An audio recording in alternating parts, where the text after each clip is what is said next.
তোমার আমার ভালোবাসার ফসল দিন দিন বড় হচ্ছে আমার গর্বে। কথা শুনতে নীল কেমন একটা দৃষ্টি নিয়ে আমার দিকে তাকিয়ে রইল।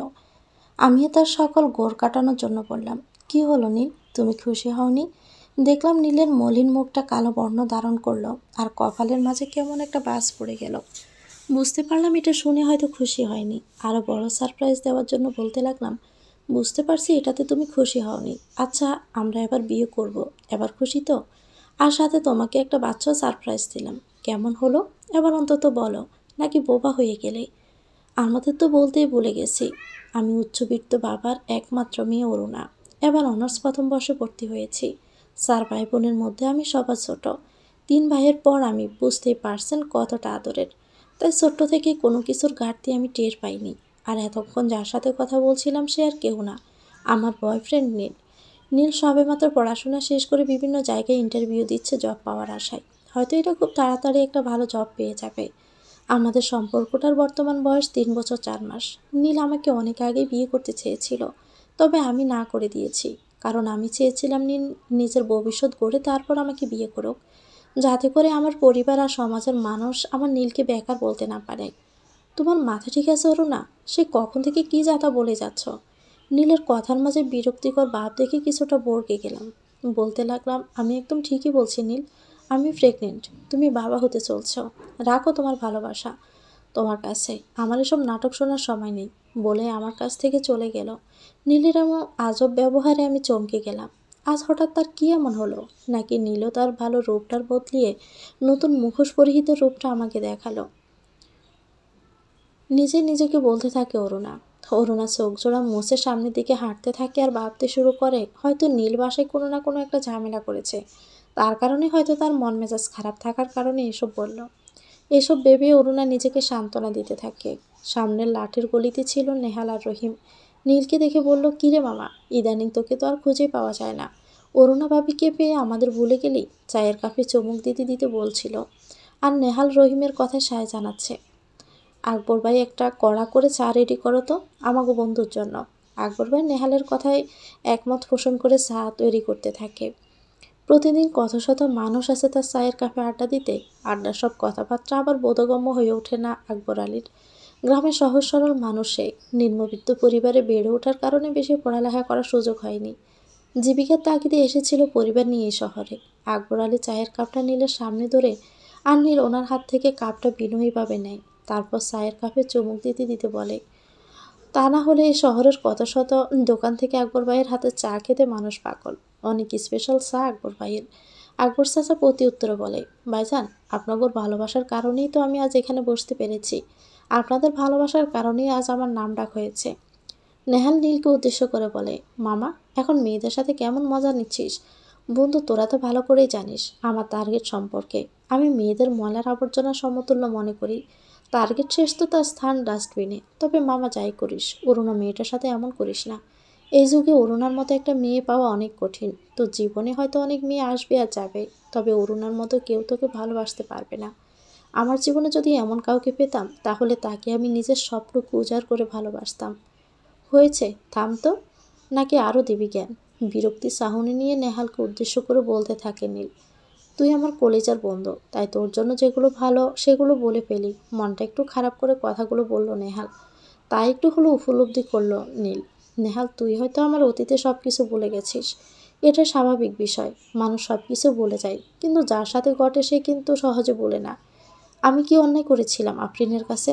কতটা ভালোবাসতাম ওকে তোরা তো ভালো করেই জানিস। মুহূর্তে নীলের চোখ জোড়া রক্ত জবার ফুলের মতো লাল বর্ণ ধারণ করে।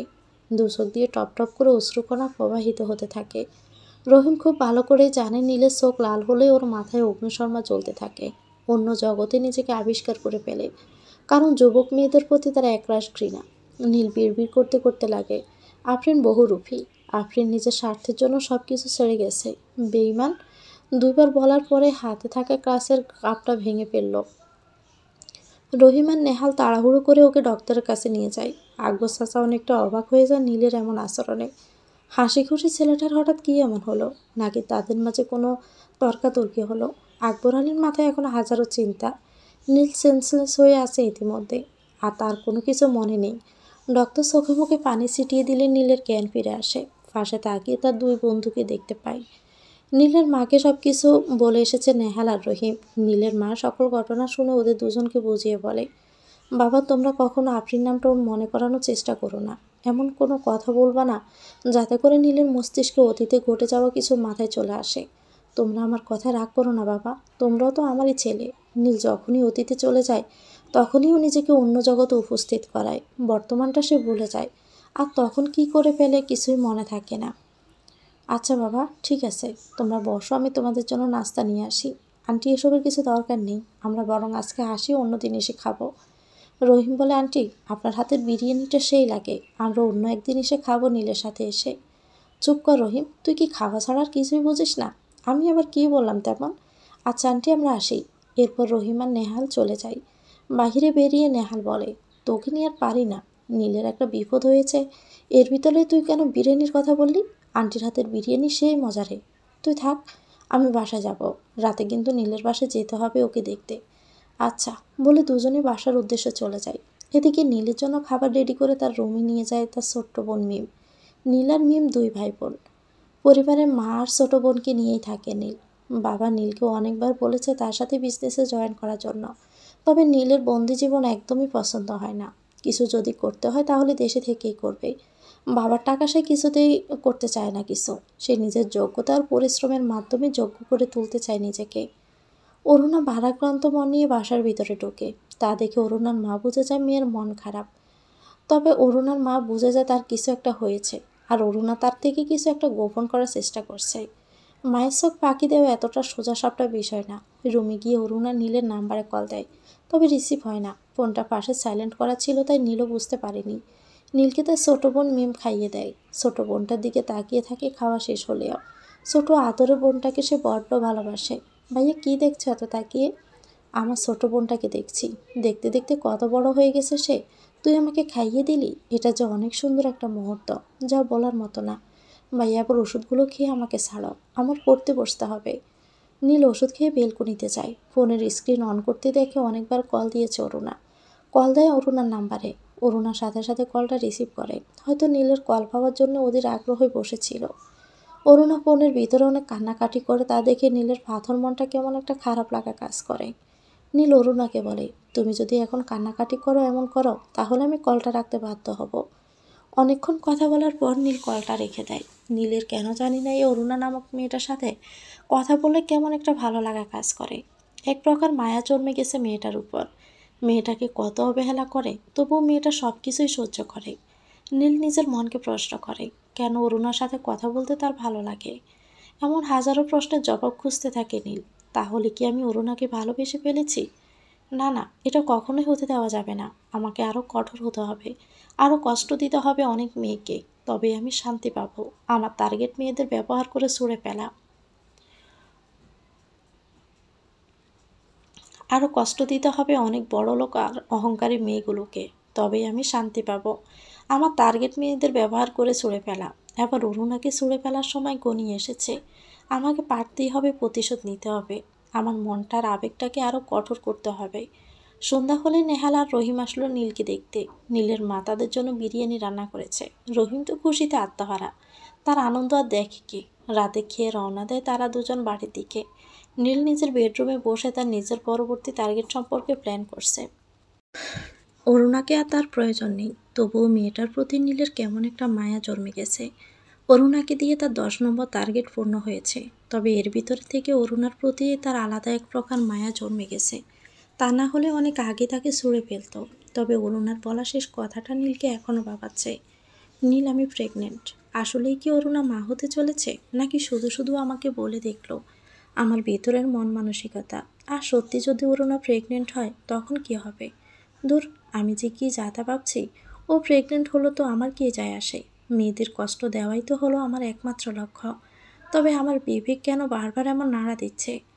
এমন হাজারো প্রশ্নের জবাব খুঁজছে নীল, তবে কেন প্রশ্নের জবাব সে পায় না। রাত 10টার সময় অরুণা লাইনে আসে আর নীলের নাম্বারে কল দেয়।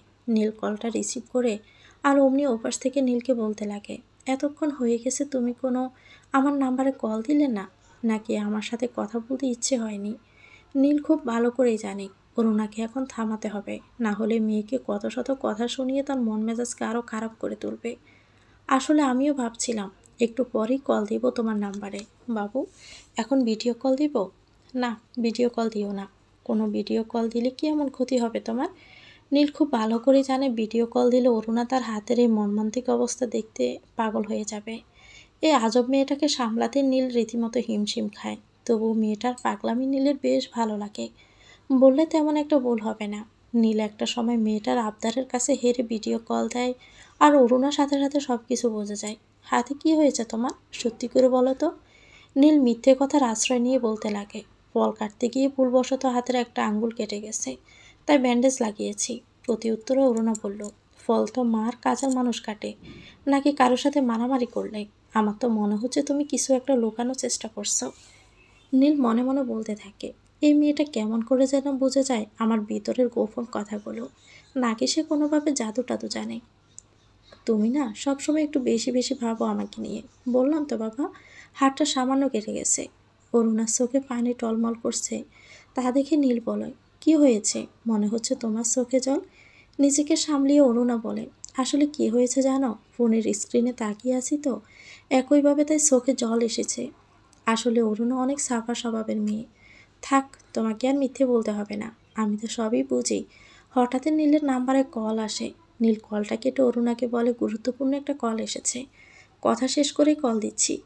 অরুণায় নীলের কথায় সায় জানায়। নীল কলটা ব্যাক করে আর অমনি ওপাশ থেকে একটা ছেলে কল দিয়ে বলে, আসসালামু আলাইকুম নীল ভাইয়া। সালামের জবাব দিয়ে বলে, সঠিকভাবে চিনতে পারলাম না। ওই যে ভাই, আমি ধানমন্ডি থেকে শিহাব বলছি। এবার নীল চিনতে পেরে বলে, তোমাকে যে কাজটা দিয়েছিলাম ওটার কি অবস্থা? ভাই চিন্তা করবেন না, 1 সপ্তাহের ভিতর কাজ হয়ে যাবে। আমি অলরেডি ঋষিতাকে বলেছি, ও বলেছে আপনার সাথে সরাসরি দেখা করবে, তারপর ডিসিশন জানাবে। আপনাদের তো বলতেই ভুলে গেছি, ঋষিতা হলো 11 নম্বর টার্গেট, ধানমন্ডি এলাকার টপ বিজনেসম্যান ইমতিয়াজ চৌধুরীর একমাত্র মেয়ে। আর শিহাব হলো ওরই একমাত্র বেস্ট ফ্রেন্ড, যাকে আমি হাতিয়ার হিসাবে কিনে নিয়েছি টাকার বিনিময়ে। আর তাছাড়া শিহাবের বড় ভাই আমারই ক্লাসমেট, বেস্ট ফ্রেন্ডের থেকে ভালো সম্পর্ক। আর সেই সূত্র ধরে শিহাবের সাথে আমার পরিচয়। আচ্ছা শিহাব শোনো, তুমি আপাতত আমার কিছু ফিক দেখাও আজকে। আমি আগামীকাল যাব সরাসরি দেখা করতে। তুমি সব কিছু রেডি করে রেখো, কোনোভাবেই যেন মিস্টেক না হয়ে যায়। তারপর কলটা রেখে উঠে দাঁড়ায় আর জানালা খুলে দেয়, আর আকাশের দিকে তাকিয়ে মৃদু হাসি দেয়। ব্যঙ্গ শহরটাকে দেশ দেয়। আর ভাবতে থাকে কতই না ভালো হতো যদি সে যাকে মন থেকে চায় পৃথিবীর সকল বাধাকে পিছনে ফেলে তাদের আপন মানুষটাকে পেয়ে যেত। নীলের টার্গেট হচ্ছে উচ্চবিত্ত পরিবারের মেয়েদের উপর। গরিব কোনো মেয়েকে নিয়ে সে খেলে না, কারণ নীল খুব ভালো করে জানে বড়লোক বাবার মেয়েগুলো কেমন পরিমাণের অহংকারী হয়। তাই তো নীল শহরের বড়লোকের রাজকন্যাগুলোকেই টার্গেটে ফেলে। এদিকে অরুণা নিজের রুমে শুয়ে শুয়ে ভাবতে থাকে, আসলেই কি সে নীলকে মিথ্যে বলে কাজটা ঠিক করেছে? হয়তো না, তবুও প্রেগনেন্টের কথাটা বলে পরীক্ষা করে নীলের মনের অবস্থাটা একটু হলেও সে বুঝতে পারবে। তবে কথাটা নীলকে জানাতে হবে, তা না হলে নীল চিন্তা করতে পারে এই বিষয়টা নিয়ে। আজই বলতে হবে নীলকে। যেমন ভাবনা তেমনি কাজ। সাথে সাথে নীলের নাম্বারে কল দেয়। নীল কলটা রিসিভ করে। আজকে আমার সাথে একটু দেখা করতে পারবা? আজকে তো দেখা করা সম্ভব না বেবি, আমাকে একটু বাইরে যেতে হচ্ছে। অরুণা জিজ্ঞেস করলো, সে বলে তার বাবার একটা কাজে তাকে ওখানে যেতে হবে। হঠাৎ দেখা করতে চাচ্ছ?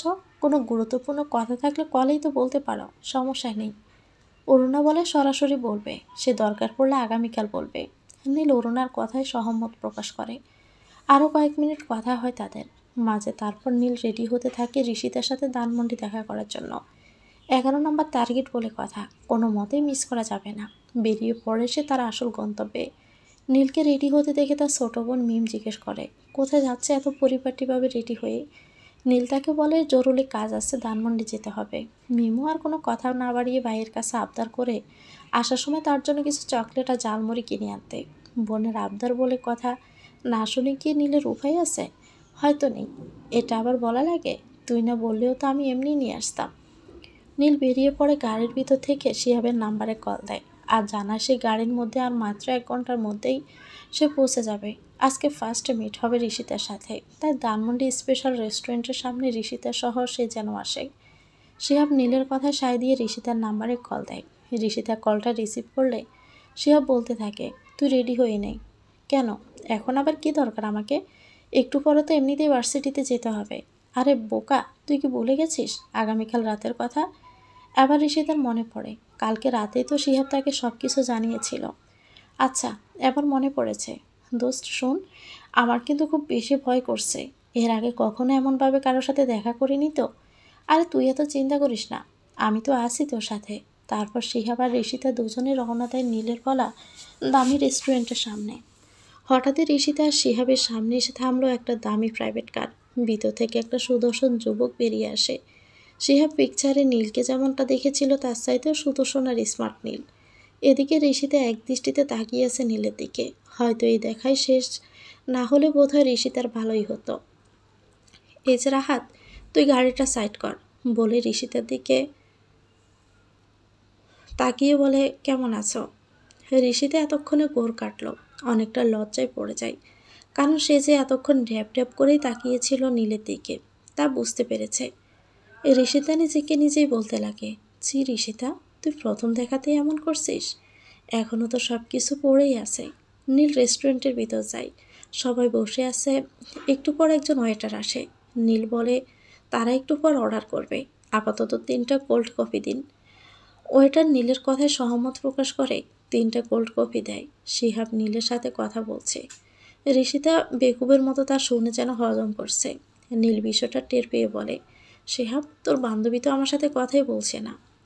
ঋষিতা লজ্জায় লাল হয়ে যায়, তবুও মুখ ফুটে বলতে থাকে, আপনারা বলেন, আমি শুনছি। নীল বুঝতে পারে মেয়েটা অনেক লজ্জাবতী, তাকে পটাতে পারলে খুব সহজে গেম খেলা যাবে। তারপর মোটামুটি কথা বলতে বলতে আরও দামি দামি জিনিস খেয়ে বিলটা পে করার সময় নীল তো রীতিমতো চমকে যায়। তার দেখা হয় তার বেস্ট ফ্রেন্ড আতিকের সাথে, যে বর্তমানে রেস্টুরেন্টের ম্যানেজার হিসাবে নিয়োজিত। আরে নীল, তুই আমাদের রেস্টুরেন্টে?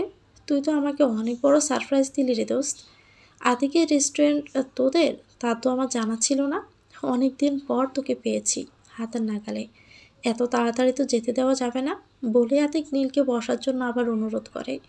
এদিকে শিহাব আর ঋষিতা নীলকে যতই দেখতে থাকে ততই যেন অবাক হয়ে যাচ্ছে। নীল শিহাব ও ঋষিতার সাথে পরিচয় করিয়ে দেয়। আতিক বিনীতভাবে অনুরোধ করে কিছু খাওয়ার জন্য, তবে নীল তাকে সোজা সাপটা জানিয়ে দেয় তারা কেবলমাত্র খাওয়া শেষ করেছে, অন্য কোনো একদিন যদি আসে তখন আবার এসে খেয়ে যাবে। আতিকও তেমন একটা জোর করতে পারে না। তারপর আতিক সবাইকে পুরো রেস্টুরেন্ট ঘুরে ঘুরে পরিদর্শন করে দেখাতে থাকে। আতিক, পড়াশোনার কী অবস্থা তোর? পড়াশোনা শেষ, তারপর বাবার রেস্টুরেন্টে দেখাশোনা করছি। এতে করে মাস শেষে যা টাকা আসে মোটামুটি একটা ভালো কোয়ালিটির জবের থেকেও অনেক উঠতে। তোর কী অবস্থা তাই বল। এই তো, পড়াশোনা শেষ করে জবের জন্য বিভিন্ন জায়গায় অ্যাপ্লাই করছি। ইনশাল্লাহ খুব তাড়াতাড়ি কিছু একটা ব্যবস্থা হয়ে যাবে। সব কিছু শেষ হলে বিদায় নেওয়ার সময় গনিয়ে এলো। নীল আতিককে বিলটা পে করে তবে আতিককে সোজা সাপটা জানায় এটা সে নিতে পারবে না। নীল বলে এটা নিতে হবে তোমাকে। শেষমেশ নীল হার মানে আতিকের বিলটা নেয় না। তারপর ওখান থেকে চলে আসে। নীল, ঋষিতা ও শিহাব 3জন রেস্টুরেন্টের নিচে গিয়ে দেখে রাহাত তাদের জন্য অপেক্ষা করছে। নীল যাওয়ার কিছুক্ষণ আগে ঋষিতার হাতে একটা ডায়মন্ডের রিং পরিয়ে দেয় তার হাতে। এত বড় সারপ্রাইজ পেয়ে ঋষিতা ইতিমধ্যে শক খেয়েছে। সে ভাবতেও পারেনি প্রথম দেখাতেই নীল তাকে এত বড় একটা সারপ্রাইজ দিয়ে দিবে।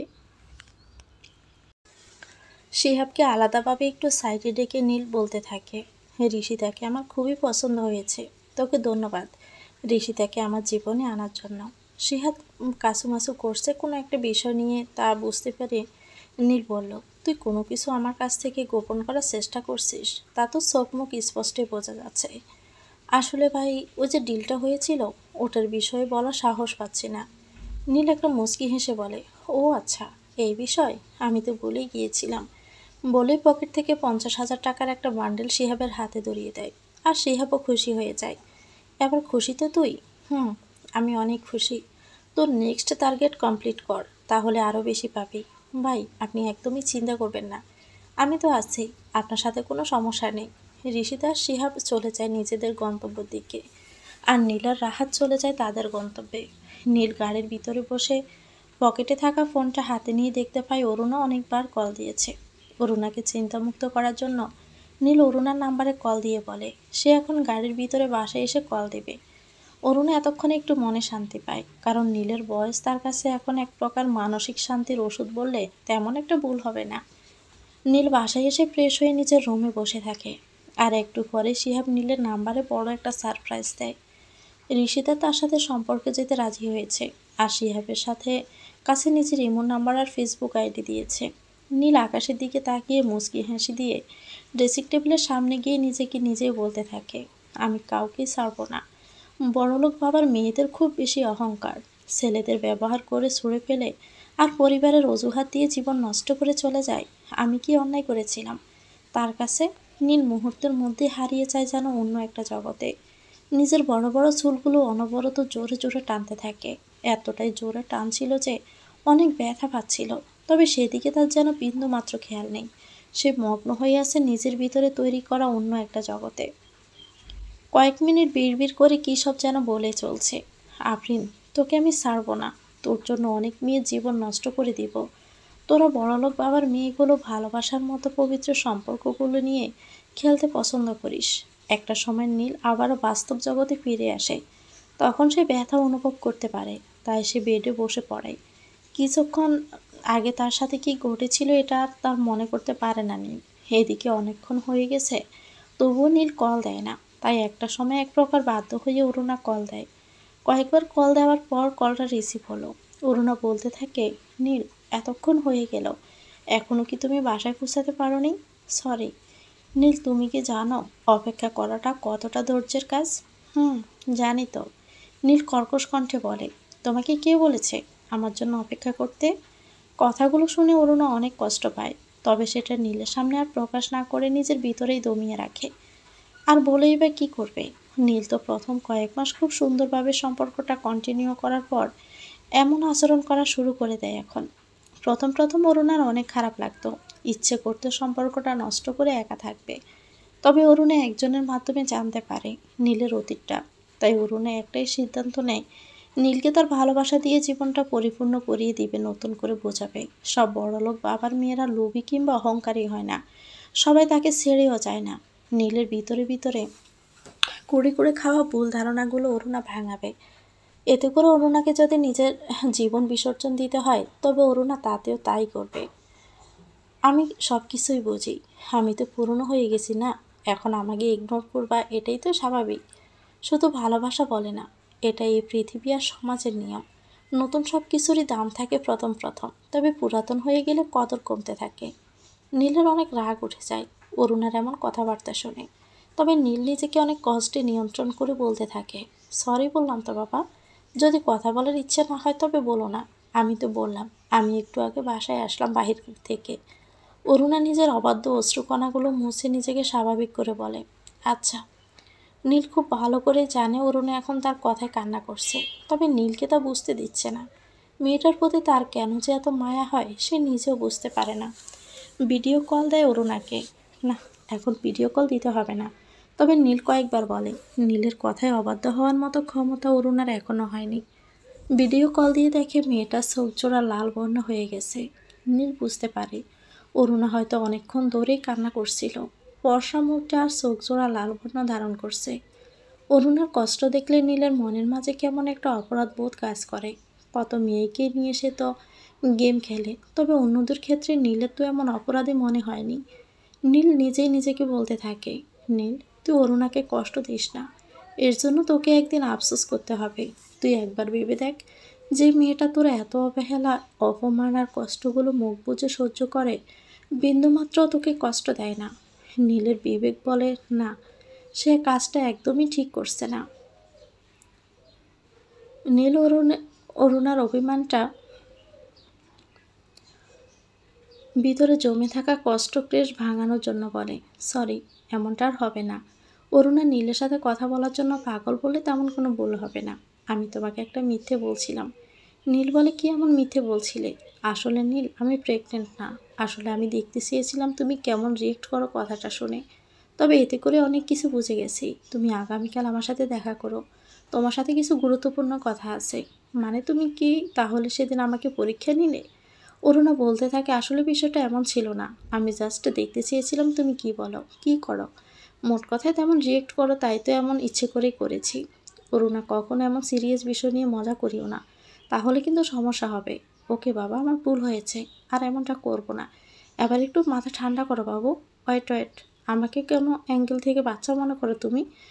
অরুণা মজা করে বলতে থাকে, আমি কি এমন ভুল বলেছি? তুমি তো আমার কাছে একটা ছোট্ট বাচ্চার মতো, যাকে সবসময় সব কিছু শিখিয়ে দিতে হয়, আগলে রাখতে হয়।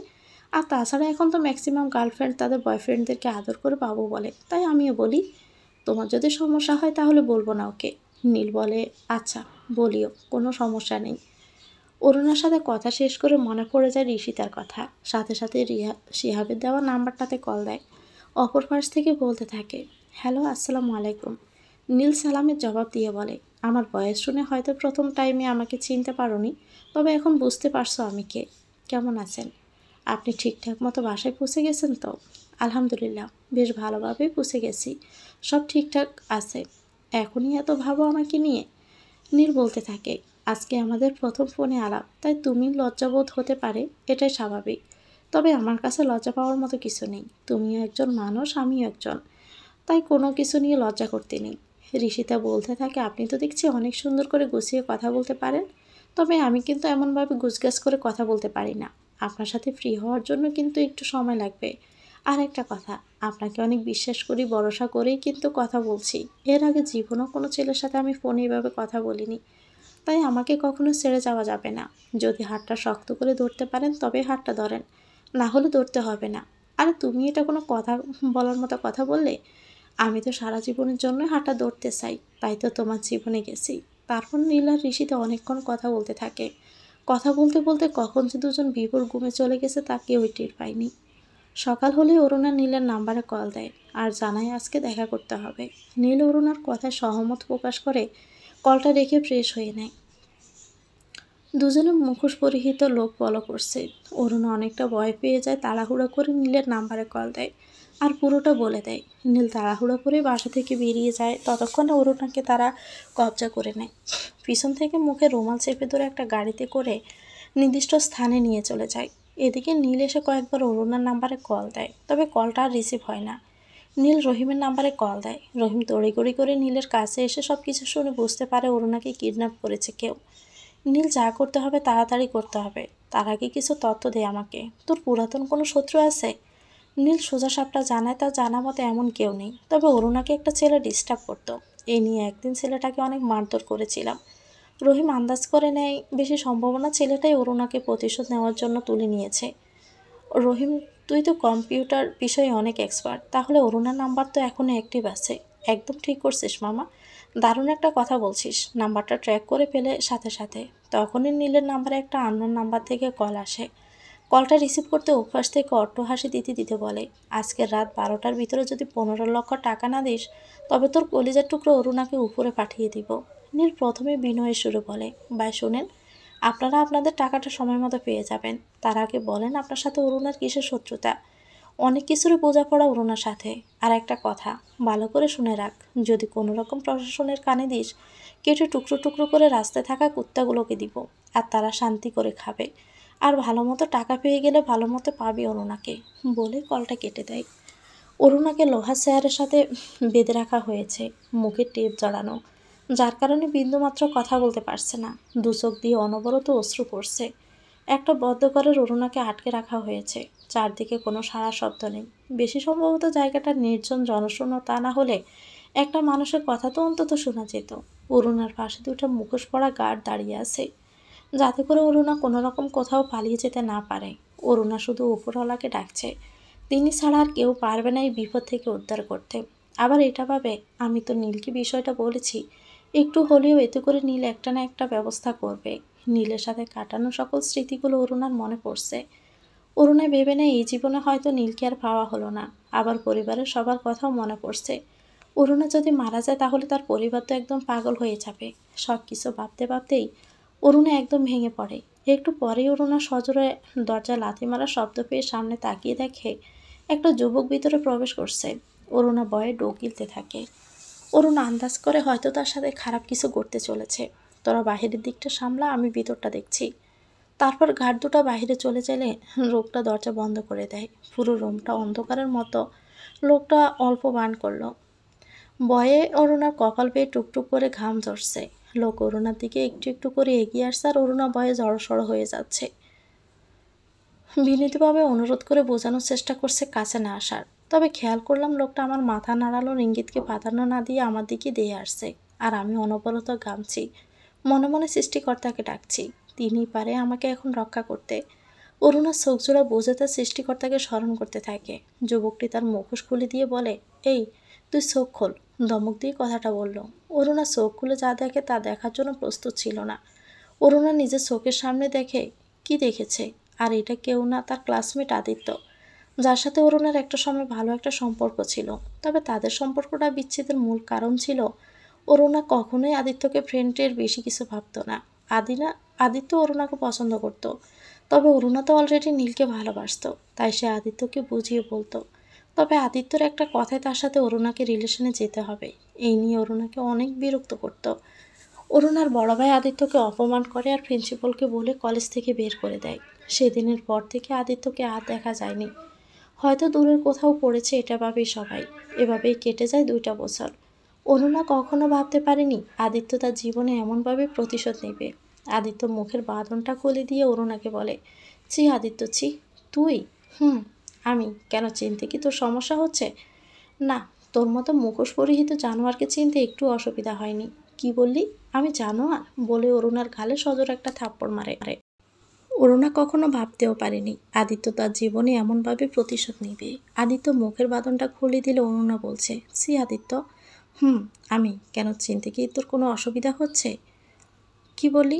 আমি জানোয়ার? বলে অরুণার গালে সজোর একটা থাপ্পড় মেরে দেয় আদিত্য। সাথে সাথে অরুণার ফর্সা মুখটা লাল বর্ণ ধারণ করলো।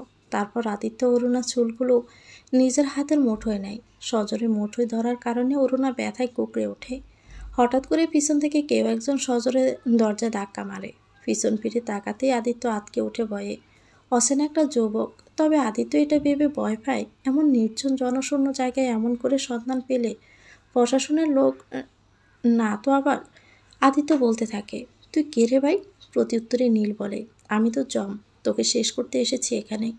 আদিত্য অরুণা চুলের মুঠো ছেড়ে দিয়ে বলতে থাকে, দেখ তোর যা টাকা লাগবে নিয়ে যা, তবে আমাকে ডিস্টার্ব করিস না।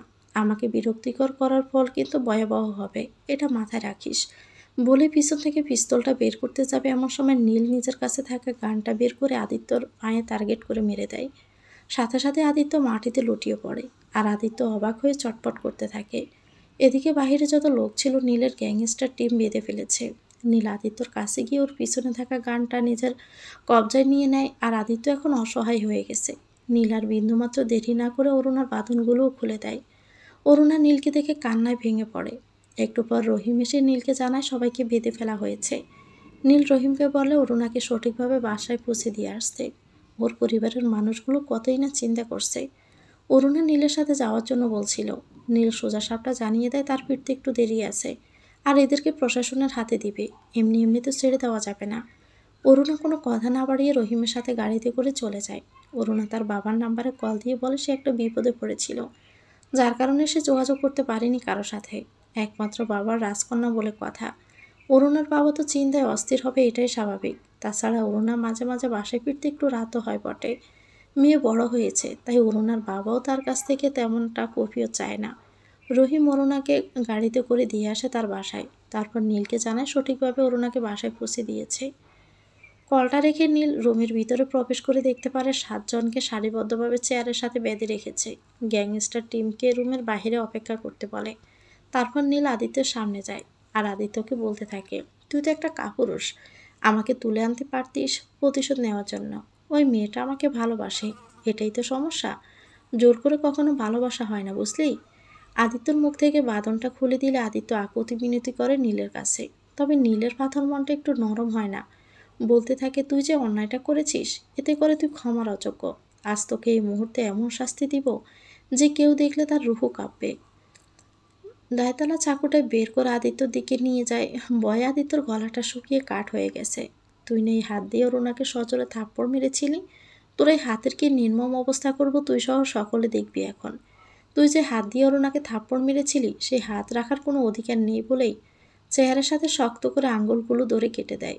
আদিত্য চটপট করতে থাকে, বাম পায়ের আর হাতের আঙুলগুলো যন্ত্রণায়। ফ্লোরে প্রতিশোধের চরম আগুন জ্বলছে তার। হিংস্র পশুর মতো গর্জন করলে নীল আবারও বলল, যে চোখ দিয়ে তুই অরুণাকে খারাপভাবে উপভোগ করতিস, সে চোখ রাখার কোনো অধিকার নেই। বলেই চোখগুলো উপড়ে ফেলে সাথে সাথে আদিত্য ঘটনাস্থলে চটপট করতে মারা যায়। নীলের চোখ থেকে এখনো প্রতিশোধের আগুন নিবেনি। তা সবাই স্পষ্ট বুঝতে পেরে ভয়ে আটকে যায়। নীল বাকি 6 জনের মুখের বাঁধনগুলো খুলে দিয়ে শেষবার কথা বলার জন্য সুযোগ দেয়। সবাই নীলের কাছে আকুতি মিনতি করতে থাকে, চেয়ারে বাঁধা অবস্থায়, তোদের যে ক্ষমা করব, তোরাও তো আদিত্যর সাথে যুক্ত হয়ে নির্দোষ মেয়েটার জীবনটা নষ্ট করতে চেয়েছিলি।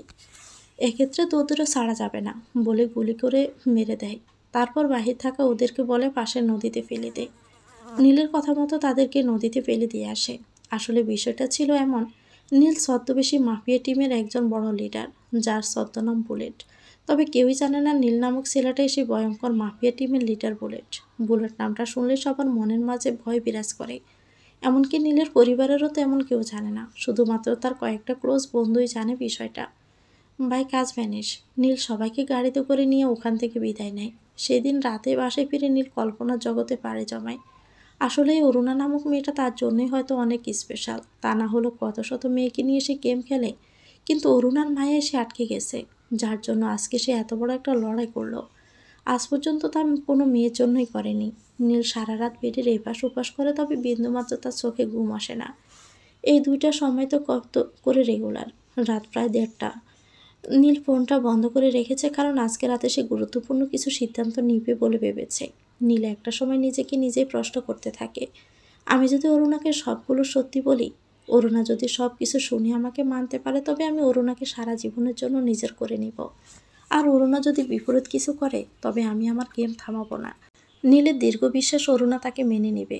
যে মেয়েটা এতদিন এত অবহেলা সহ্য করতে পেরেছে, সে নিশ্চয়ই এতটুকু সহ্য করতে পারবে। এসব ভাবতে ভাবতে নীল নিজের অজান্তে গভীর ঘুমে মগ্ন হয়ে যায়। সকাল হলেই অরুণা বারবার কল করে, রাতে অনেকবারও কল করেছে, তবে তার সব চেষ্টা বিফলে গেছে। কল যাচ্ছে না, বারবার একই কথা বলছে, কল যাচ্ছে না। অরুণা তো অস্থির হয়ে যাচ্ছে নীলকে কলে বা লাইনে না পেয়ে। নিত্যদিনের মতো মিমের ডাকে নীলের কাঁচা ঘুমটা ভেঙে যায়। আহ মিম, আর একটু ঘুমাই না। ওপাশ থেকে বল, একদম মাইয়া, অনেক বেলা হয়ে গেছে, তোমার মাথা সেন্স আছে? কয়টা বাজে একবার দেখেছ? যদি দেখতে তাহলে ঠিকই বুঝতে, বলে মিম চলে যায়।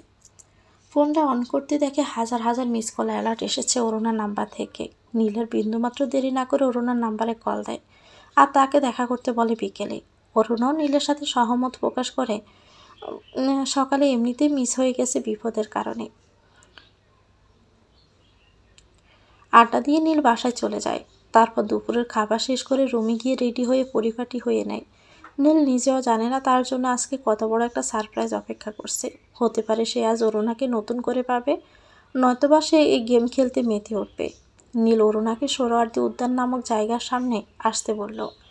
পড়ন্ত বিকেল, সূর্য অস্তমিত। নীল সোহরাওয়ার্দী উদ্যানের গেটের সামনে দাঁড়িয়ে আছে।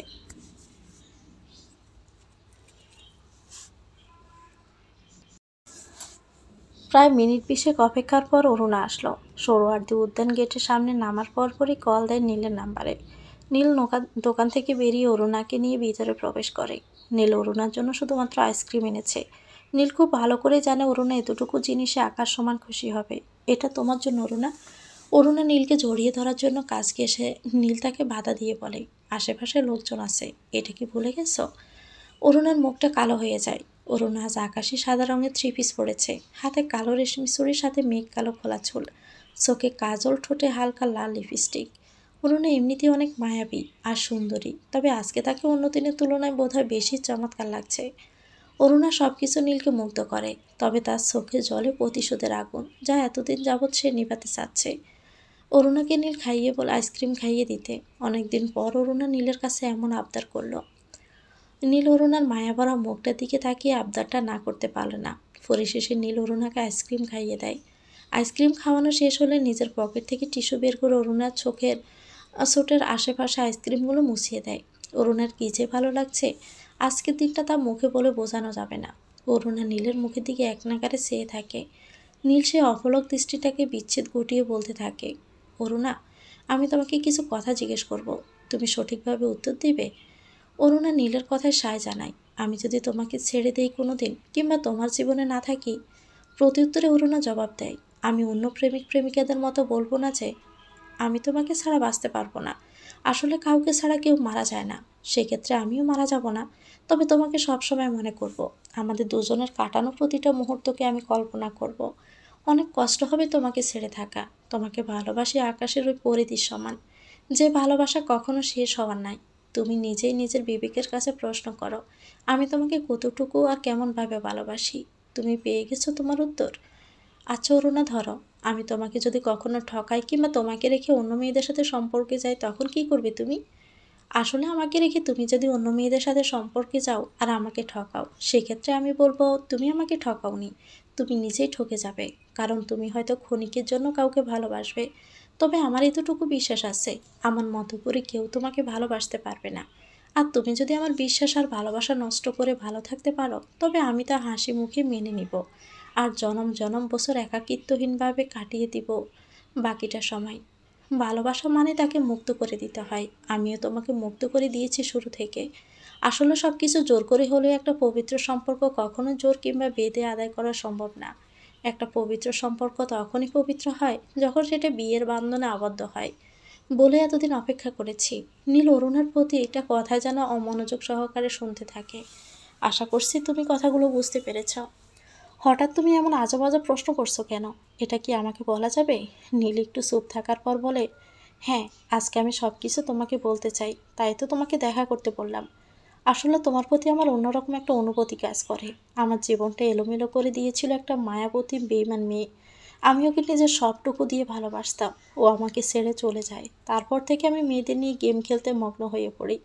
তোমার সাথে আমি গেম খেলার জন্য সম্পর্কে গিয়েছিলাম, তবে তোমাকে যখনই আমি ছেড়ে দেওয়ার জন্য ভাবি, তখনই আমার ভেতরটাতে একটা অন্যরকম কাজ করে, কেমন একটা অস্থিরতা কাজ করে। পরে সম্পর্কটা আর নষ্ট করতে পারি না। অনেকবার ট্রাই করেছি তোমাকে ছেড়ে দিব, তবে আমি ব্যর্থ হয়েছি। আমার মনে হয়েছে আমি নিজের অজান্তেই তোমাকে ভালোবেসে ফেলেছি। অরুণা দুচোখ দিয়ে টপ টপ করে অশ্রু পড়ছে। অবাধ্য অশ্রুকণাগুলো অরুণা কিছুতেই আটকাতে পারছে না। সে আজ তার আপন গতিতে বৃষ্টির ন্যায় পড়বে। অরুণা, আমি ভালো হতে চাই, প্লিজ তুমি আমাকে সুযোগ দাও। আমি তোমাকে নিয়ে বাঁচতে চাই, কারো জীবন নিয়ে আর গেম খেলতে চাই না। আর তুমি যদি আমাকে সুযোগ না দাও, তাহলে আমি আগের রূপেই বাঁচবো। বড়লোক বাবার অহংকারী আর রূপওয়ালা মেয়েদের নিয়ে খেলতে বাধ্য হব। অরুণা কোনো কিছু না বলে ওখান থেকে পা বাড়াতে থাকে সামনের দিকে। নীল তো রীতিমতো অবাক হয়ে যাচ্ছে অরুণা চলে যাওয়াতে। তাহলে কি অরুণা নীলকে ছেড়ে চলে যাচ্ছে? সব কিছু শুনে কি সেও নীলের জীবন থেকে চিরতরে চলে গেল? নীলের মস্তিষ্কে এমন হাজারো প্রশ্ন ঘুরপাক খেতে থাকে। অরুণা এক পা এক পা করে সামনের দিকে অগ্রসর হচ্ছে, আর নীলের ভিতরটা কেমন একটা শূন্য শূন্য অনুভব হচ্ছে। বুকের বাম পাশে কেমন অজানা একটা ব্যথা অনুভব হচ্ছে। নীল আকাশের দিকে তাকিয়ে থাকে বেশ কিছুক্ষণ। তারপর ভাবতে থাকে, আমি হয়তো নিজেকে আর শুধরাতে পারলাম না বলে যেই না পিছনে ফিরে তাকায়, দেখো অরুণা তার থেকে কয়েক কদম দূরে দাঁড়িয়ে আছে। নীল দুহাত দিয়ে চোখ কষলিয়ে নেয়। সে প্রথমভাবে তা দেখার ভিতরে হয়তো ভুল আছে কিংবা কল্পনা করছে, তবে না, এটা কোনো কল্পনা না। অরুণা নিজের দিকে দৌড়ে আসতে থাকে নীলের দিকে, আর নীলও অরুণার দিকে এগিয়ে যেতে থাকে।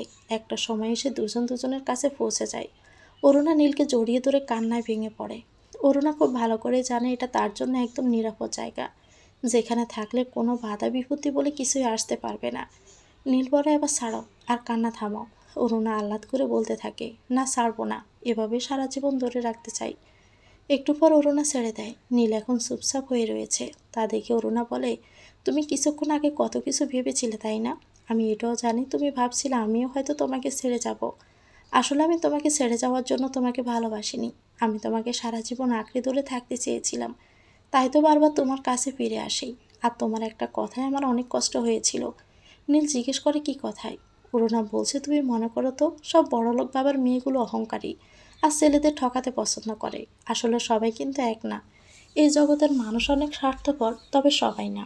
অনেক বড়লোক পরিবারের মেয়ে আছে যারা একটা বেকার ছেলের হাত ধরে বাকিটা জীবন পার করতে চায়। আর তুমি একটা মেয়ের কারণে সবার উপর প্রতিশোধ নিতে, এটা কিন্তু মোটেও ঠিক করোনি। আমি মানতেছি ওই মেয়েটা তোমার সাথে যা করেছে অনেক বড় অন্যায় করেছে, তবে একজনের জন্য তুমি কত শত মেয়েকে কষ্ট দিয়েছ, এটা একদম ঠিক করোনি। নীল বিনয়ী কণ্ঠে বলে, অরুণা, আমাকে মাফ করে দাও, আমাকে আরেকটা সুযোগ ভিক্ষা দাও। আমার করা সব ভুলগুলো শুধরাতে চাই। অরুণা বলে, আচ্ছা ঠিক আছে। নীল অরুণার কপালে শান্তির পরশেকে চুমু দেয়, আর অরুণা নীলকে জড়িয়ে ধরে। অরুণাকে একটা গাড়িতে তুলে দেয় আর অরুণা চলে যায়। এভাবে কিছুটা মাস কেটে যায়। এখন নীল নিজেকে অনেকটা বদলে নিয়েছে, একটা জবও পেয়ে গেছে। ওখান থেকে মাস শেষে যা টাকা পায় বলতে গেলে মোটা অঙ্কের বেতন পায়। আর কোনো বাধা নেই অরুণাকে বিয়ে করতে। আর অরুণাও তো চেয়েছিল একটা জব পেলেই তারা বিয়ে করে নেবে। তখন আর কেউ নীলের দিকে আঙুল তুলে বলতে পারবে না অরুণার বর বেকার, বাবার টাকায় চলে। অরুণার বাসায় অলরেডি বিয়ের প্রস্তাব দিয়েছে নীল। অরুণার বাবা সহ সকলেই পছন্দ করেছে নীলকে এবং তার পরিবারকে। পারিবারিকভাবেই তাদের বিয়ে হবে। দেখতে দেখতে বিয়ের দিনক্ষণ ঠিক হয়ে যায়। সবাই সবার কাজে ব্যস্ত। বিয়ের কাজ সম্পূর্ণ হয়। তারপর তাদের সুখে শান্তিতে সংসার কাটতে থাকে।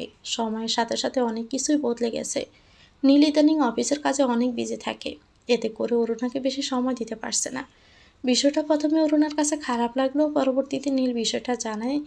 তাই অরুণা বেশি একটা মন খারাপ করে না। সবার সাথে হাসি খুশিতে থাকে। নীল বলতে থাকে, আজকে অফিসের একটু কাজ আছে, তাই বাসায় ফিরতে একটু রাত হবে। অরুণা জিজ্ঞেস করে, কি এমন কাজ? তাই যে এত রাত হবে? অনেক ফাইল পড়ে আছে, যেগুলো রেডি করা লাগবে। তুমি ঘুমিয়ে পড়ো, আমি বাসায় চলে আসব। আর বাসার সবাইকে জানিও। নীল বুঝতে পারে অরুণার অনেক রাগ হচ্ছে, তাকে সময় দিতে পারছে না বলে। তবে সে তো আর ইচ্ছে করে এমনটা করছে না। অরুণা রুমের দরজা বন্ধ করে কান্না করে নিজেকে অনেকটা হালকা করে নেয়। তারপর ওয়াশরুমে গিয়ে ফ্রেশ হয়ে সবাই জানায়। সবাই অরুণাকে নিয়ে চিন্তা করতে না করে। রাতে অরুণাকে অনেকবার ডিনার করতে বলেছে, তবে অরুণা করেনি। নীল আসলে একসাথে খেয়ে নেবে। অফিসের কাজ শেষ করে নীল বাসায় ফিরে দেখে অরুণা ডাইনিং টেবিলের উপর মাথা রেখেই ঘুমিয়ে গেছে। নীল বুঝতে পারে অরুণা হয়তো তার জন্য অনেকক্ষণ অপেক্ষা করতে করতেই ঘুমিয়ে গেছে। নীল বিন্দুমাত্র টুশব্দ না করে অরুণাকে ভাজাকোলা করে রুমের দিকে নিয়ে যায়। হঠাৎই অরুণা তাকিয়ে নিজেকে শূন্যের উপর বাসছে। তারপর নীলের মুখের দিকে তাকিয়ে থাকে। রুমে নিয়ে নীল অরুণার কপালে চুমু খেয়ে দুজন ওয়াশরুমে গিয়ে ফ্রেশ হয়ে আসে। তারপর নীল অরুণাকে পিছন থেকে জড়িয়ে ধরে। নীলের রোমান্টিক আলতো ছোঁয়া পেয়ে অরুণা যেন শিউরে ওঠে। নীল বলতে থাকে, জানি জানি আমার পাগলি বউটা আমার উপর অনেক রেগে থাকে ইদানিং, তাকে সময় দিতে পারছি না বলে। হয়েছে, আর ডং করতে হবে না, আমার অনেক ক্ষুধা লেগেছে। আচ্ছা চলো, তাহলে আগে খেয়ে নিই, তারপর বাকিটা। অরুণা নীলের এমন ঢঙলা কথা শুনে মুচকি হেসে ফেলে। মানে তার ভিতরে অনেক অভিমান জমে থাকার পরেও। অরুণার মুখের দিকে নিজের হাতটা বাড়িয়ে দেয় নীল।